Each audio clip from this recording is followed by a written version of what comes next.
Assalamualaikum warahmatullahi wabarakatuh.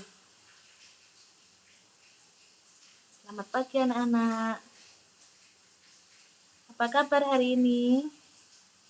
Oke, semoga semuanya sehat ya. Ya. Sebelum mulai pelajaran, mari kita membaca basmalah bersama-sama ya. Bismillahirrahmanirrahim. Sebelum masuk ke materi, kemarin kita membahas apa ya? Oh iya, kita membahas masa remaja Nabi Muhammad Shallallahu Alaihi Wasallam. Nah, sekarang kita akan membahas tentang masa dewasa Nabi Muhammad Shallallahu Alaihi Wasallam. Nah, Ibu sekarang akan share materi dulu ya.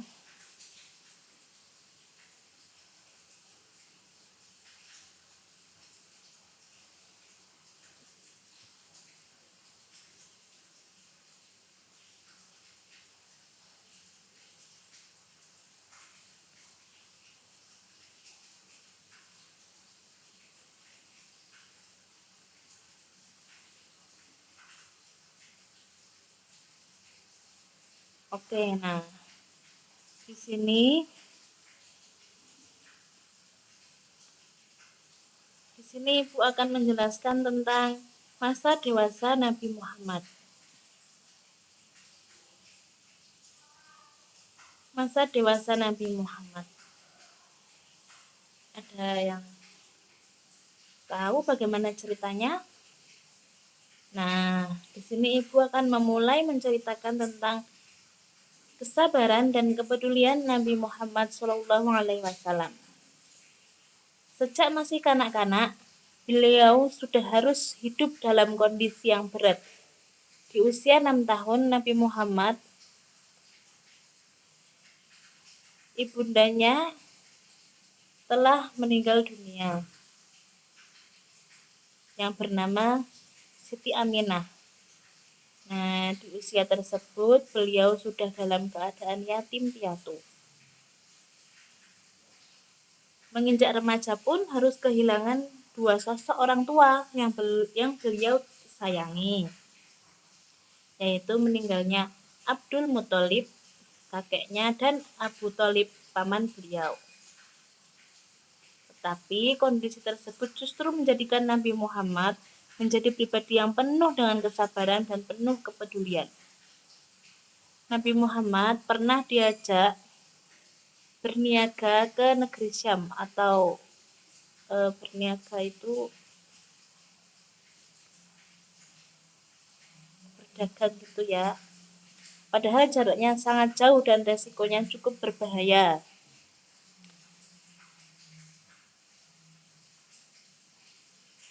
Karena selain cuaca ekstrim itu ada juga gangguan gerombolan perampok yang dapat mengancam keselamatan harta benda, bahkan nyawa. Namun Nabi Muhammad tetap turun ikut berdagang dengan rasa sabar. Kesabaran dan kepedulian dengan kondisi pamannya inilah yang membuat beliau Rasulullah Shallallahu Alaihi Wasallam menjadi pribadi yang dewasa maupun bertahan, karena beliau yakin Allah Subhanahu wa taala bersama dengan orang-orang yang sabar dan peduli kepada kerabat dan sesama manusia.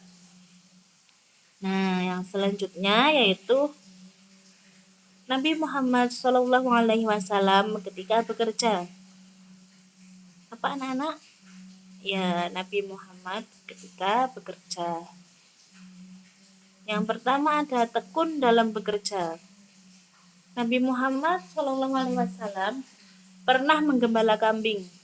Beliau juga pernah berdagang. Di dalam setiap pekerjaannya, beliau itu selalu melakukan dengan sungguh-sungguh dan penuh tanggung jawab. Nah, Abu Thalib sebagai pamannya melihat keponakannya bekerja dengan penuh ketekunan. Nabi Muhammad itu mampu memperlihatkan semangat, kemauan yang keras, dan bertanggung jawab dalam setiap pekerjaannya. Karena melihat kesungguhannya itulah beliau diajak pamannya ke negeri Syam untuk berniaga. Pulang dari perniagaan, Nabi Muhammad semakin tampak sifat kedewasaannya yang penuh ketekunan dan tanggung jawab. Beliau juga membantu pamannya menyiapkan air untuk para pendatang yang beribadah ke Baitullah di kota Mekah Al-Mukarramah. Sampai sini udah paham anak-anak? Oke, lanjut ya. Yang kedua yaitu jujur dalam berdagang. Saat usia Nabi Muhammad menjelang 25 tahun, beliau mendapatkan kepercayaan untuk membawa barang dagangan Khadijah ke negeri Syam. Selama berdagang untuk Khadijah, Nabi Muhammad memperoleh keuntungan yang banyak. Hal ini didapatkan karena selama berdagang ia sangat jujur, ramah, sungguh-sungguh dan tekun, juga murah senyum kepada pembeli. Nabi Muhammad tidak pernah berbohong dalam berdagang. Jika ia melihat ada barang dagangan yang rusak, maka ia tunjukkan kerusakannya. Jika barang tersebut dalam keadaan cacat, maka ia tidak akan menjual dengan harga yang mahal, tetapi sesuai dengan kondisi barang tersebut. Apa yang dilakukan Nabi Muhammad dalam berdagang tidak membuatnya rugi, bahkan ia mendapatkan keuntungan yang besar, sebab cara berdagang yang dilakukan Nabi Muhammad, banyak orang yang senang dan banyak membeli barang yang didagangkan sehingga barang yang dijual Nabi Muhammad tidak tersisa. Mereka merasa senang karena menjumpai pedagang yang benar-benar jujur. Mereka senang mendapatkan barang yang baik dan tidak tertipu. Dalam hal ini, Khadijah adalah seorang wanita yang sangat terkenal sebagai pedagang yang kaya raya. Khadijah sangat tertarik setelah mendengar kejujuran dan budi pekerti Nabi Muhammad.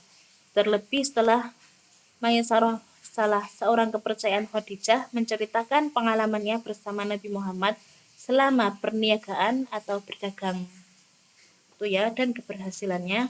Juga sikap dan sifat Nabi Muhammad dalam berdagang ke negeri Syam tersebut. Nah, kemudian poin selanjutnya yaitu pernikahan Nabi Muhammad. Kota Mekah itu merupakan daerah kelahiran Nabi Muhammad. Kota yang posisi daerahnya di bagian tengah Jazirah Arab yang merupakan salah satu tempat paling terbelakang pada saat itu. Nah, Khadijah itu menginginkan Nabi Muhammad pada usia 25 tahun bekerja padanya dengan menjualkan barang-barang dagangan ke Syam. Nabi Muhammad dipercaya untuk berdagang dan ditemani oleh Maisarah. Nah, aktivitas tentang cara dagang Nabi Muhammad itu diceritakan Maisarah kepada Khadijah. Kemudian Khadijah terpikat oleh akhlak Nabi Muhammad sehingga mengutus Nufaisah binti Munya untuk menemui Nabi agar mau menikah dengan Khadijah. Setelah itu Nabi bermusyawarah dengan pamannya dan disetujuinya. Akhirnya Khadijah menikah dengan Nabi Muhammad dengan mas kawin 20 ekor unta. Wah, banyak sekali ya. Nah, umur Khadijah pada waktu itu 40 tahun dan Nabi Muhammad 25 tahun. Berarti terpautnya sekitar 15 tahun ya. Nah, dalam perkawinannya Nabi dianugerahi 6 putra-putri yaitu Qasim, Abdullah, Zainab, Ruqayyah, Ummu Kulsum dan Fatimah. Semua anak laki-laki Nabi wafat waktu masih kecil dan anak perempuannya yang masih hidup sampai Nabi wafat adalah Fatimah.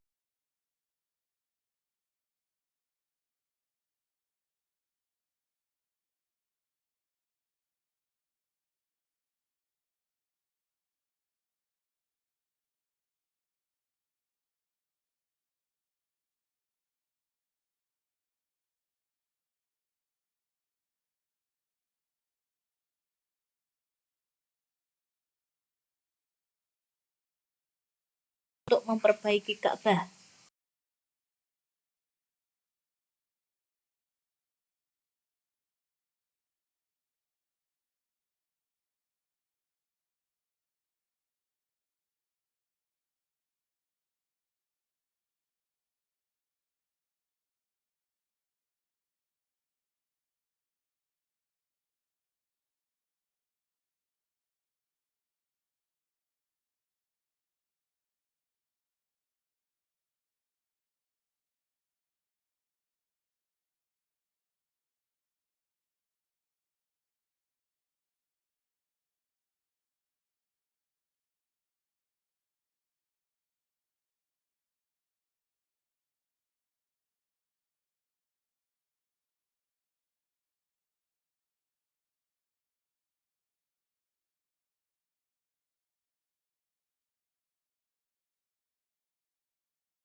Setiap kabilah merasa senang dan kagum atas keputusan yang tepat itu. Maka perpecahan dan pertikaian di antara mereka tidak terjadi. Masyarakat Makkah kembali tenang dan damai berkat keputusan yang bijaksana dari seorang manusia mulia yang kelak akan menjadi nabi dan rasul akhir zaman. Nah, penduduk Makkah melihat pribadi Muhammad adalah pribadi yang baik dan dapat dipercaya, sehingga mereka menjuluki Al-Amin, yang artinya dapat dipercaya. Apa anak-anak? Al-Amin yang artinya dapat dipercaya kepada Nabi Muhammad SAW. Nah, itulah materi hari ini. Apakah ada yang ingin bertanya? Oke, sudah paham semua ya? Baik. Nah, dari materi ini Ibu akan memberikan tugas. Silahkan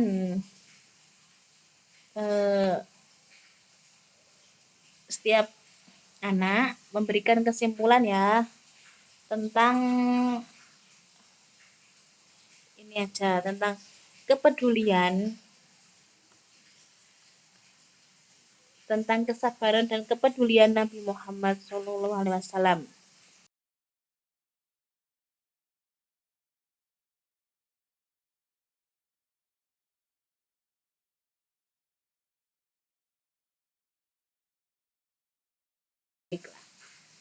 Nah, untuk materi hari ini sudah selesai dan waktunya juga sudah selesai ya. Baik. Ibu cukupkan untuk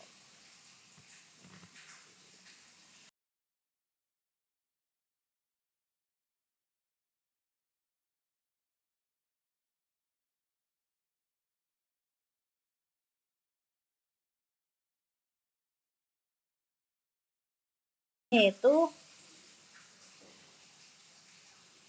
dilanjutkan minggu depan ya. Baiklah. Ibu akhiri pertemuan hari ini. Wassalamualaikum warahmatullahi wabarakatuh. Terima kasih anak-anak. Belajar di rumah ya.